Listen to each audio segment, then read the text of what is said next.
সুখসাগর পেঁয়াজ গাছ আমি কিভাবে দানা ছড়িয়েছি আর কিভাবে গাছগুলো বড় হয়েছে সেটা দেখতে পাবেন। যদিও সেটাতে খুব বেশি ইন্টারেস্ট আমি কোনো মানুষের দেখিনি। এরকম ধান গাছের মতন হয়ে রয়েছে। আর এই গাছগুলো থেকেই আমি এখান থেকেও কিছু তুলে নিয়ে গেছি। এইখানেও এখনও রয়ে গেছে। জানি না আমার ক্ষেত্রে সেটা হবে কি না। যদি হয় ঈশ্বরের আশীর্বাদ বলে মনে করব। ভালো লাগার গাছে সকলকে স্বাগত। আশা করি আপনারা ভালো আছেন আর আমিও ভালো আছি। সুখসাগর পেঁয়াজের এই যে গাছগুলো এত বড় বড় হয়ে গেছে, এইবারে গাছগুলোকে কিন্তু আমাদের আলাদা জায়গায় রোপণ করতে হবে। এই গাছগুলোকে খুব সন্তর্পণে এইভাবে তুলে নিতে হবে। এক একটি গাছ দেখুন দুব্বর মতন এইভাবে গাছগুলোকে তুলতে হবে। তুলে আমি কয়েকটি তুললাম।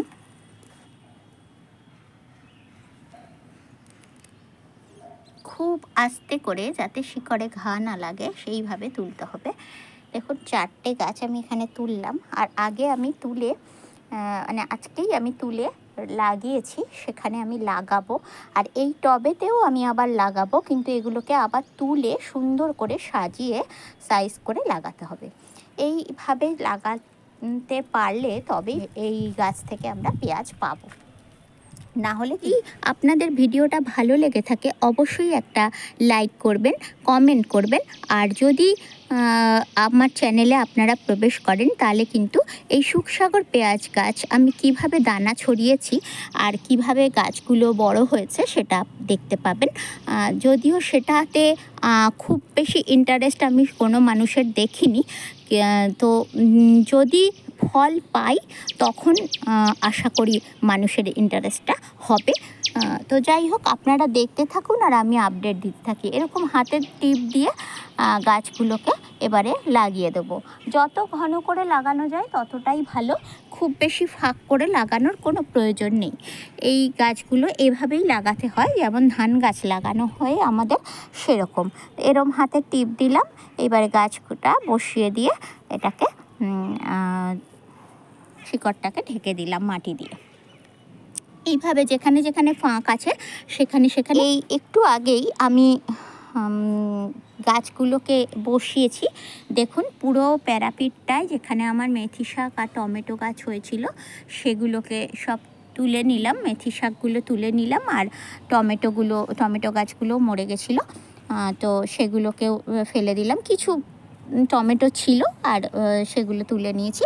আর এই জায়গাটা ভালো করে খুশে এখানটায় পুরো পেঁয়াজ গাছগুলো লাগিয়েছি। আজকেই লাগিয়েছি, তো তাই ওরা একটু নুয়ে নুয়ে পড়েছে। আগামীকাল ওরা আবার সোজা হয়ে দাঁড়িয়ে পড়বে। আর একদম মাটিটা দেখুন মানে ভিজে একদম সফট মাটি, এরকম মাটি কিন্তু কাদা কাদা মাটি ওদের লাগবে। এরকম মাটি ছাড়া ওরা কিন্তু মানে মরে যাবে। তো সেই জন্য এই রকম মাটিতেই ওদেরকে লাগাতে হবে। আমি যারা যারা আমার আগের ভিডিও দেখেননি দানা ফেলার ভিডিওটা, তাদেরকে আমি আবার লিঙ্কটা শেয়ার করে দেবো। আপনারা দেখবেন, দেখে একটা নতুন জিনিস করার প্রবণতা যদি থাকে তো চেষ্টা করবেন। আমি যদি ফল পাই এখান থেকে, পেঁয়াজ যদি ওঠে তো অবশ্যই আমি শেয়ার করব। এবং সেই জন্য আমি আপডেট আপনাদের দিয়ে যাচ্ছি, যে যাতে আপনারা দেখতে পারেন। 6 মাস পরে আমি তার ফলটা পাবো, সেই 6 মাস পর্যন্ত আমি আর আপনাদের কোনো আপডেট দিলাম না। হঠাৎ করে দেখালাম যে দেখুন আমার পেঁয়াজ হয়েছে, এতে আমি বিশ্বাসী নই।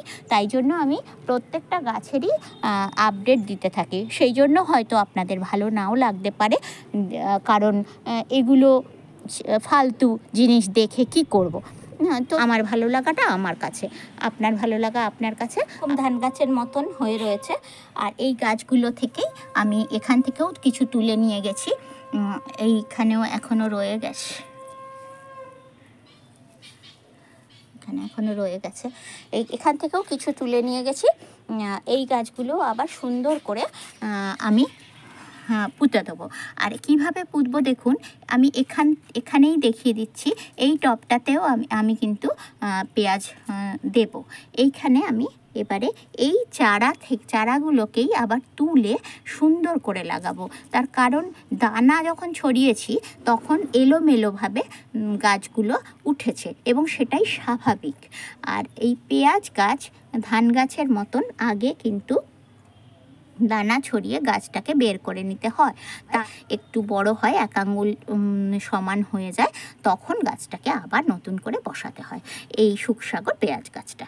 এমনি যে পেঁয়াজ আমরা লাগাই, আমরা যে পেঁয়াজ এনে সেই পেঁয়াজ থেকে কলা বের হলে আমরা পেঁয়াজ লাগাই, সেই পেঁয়াজ গাছের সাথে এই পেঁয়াজ গাছের একটু তফাৎ আছে। তাই এখানেই আমি দেখুন সাইডটাকে ফাঁকা করেছি। এই সাইড দিয়ে একটা রো করে, মানে একটা লাইন করে এখানেই আমি লাগিয়ে দিচ্ছি। আর এই যে বাকি গাছগুলো রয়েছে সেই বাকি গাছগুলোকে আমি অবশ্যই লাগাবো। সেগুলোকে আবার ফাঁকা করতে হবে, করে সুন্দরভাবে এগুলোকে সাজিয়ে আবার লাগাতে হবে। তো সেইভাবেই আমাদেরকে গাছ লাগাতে হবে। যেহেতু আমরা ছাদ বাগানি, আমাদের বড় চাষের মাঠ নেই বা জায়গা নেই, তাই আমাদেরকে যেখানে দানা পুঁতছি সেখানেই আবার গাছকে লাগাতে হবে। টবেতেই, বড় বড় টবেতেই এই গাছগুলোকে লাগাবো। আমাকে দেখুন কতটা কষ্ট করে গর্ত খুঁড়তে হচ্ছে। এরকম কষ্ট করে গর্ত খুঁড়ে কিন্তু এই পেঁয়াজ গাছ হবে না। এখানে আরও জল দিতে হবে, এখানে জলের অভাব এটাতে রয়েছে। তাই আর এবারে এইগুলো লাগিয়ে দিয়ে আমি জল দিয়ে দেবো, কারণ জল শুকনো হলে গাছে পেঁয়াজ ধরবে না। সবসময় একটা কাদা কাদা ভাব রাখতেই হবে। তো এইভাবেই গাছ আপনারা যদি কেউ করতে ইচ্ছুক থাকেন তাহলে আপনারা করতে পারেন এই শুকসাগর পেঁয়াজ গাছ। আর যাদের জমি আছে তাদেরকে বলবো আপনারা জমিতে চাষ করুন, ভীষণ ভালো চাষ হবে এবং আপনাদের রেজাল্ট কিন্তু একদম 100% ঠিক হবে, ভালো হবে। তো সবাই ভালো থাকবেন, সুস্থ থাকবেন।